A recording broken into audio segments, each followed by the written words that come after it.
好，呢一集1分鐘 M2 系列咧，就同大家急救一下喺 DSE 度會見到關於 First Principle 嘅問題。咁今日集中咧係處理呢個有關 Cert Form 嘅處理。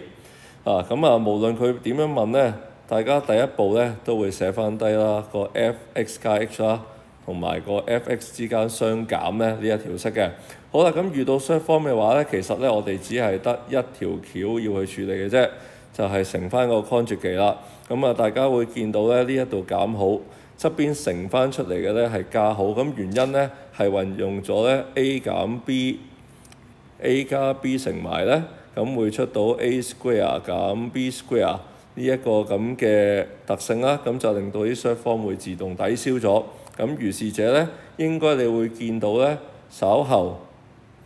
相關嘅部分咧，即係同H 冇關嘅咧，喺分子度就會自動毀滅咗㗎啦。咁毀滅咗之後咧，你就可以上面乘翻 H，就同下面嗰個 H 咧互相約咗咧，咁就可以完成到呢一題㗎啦。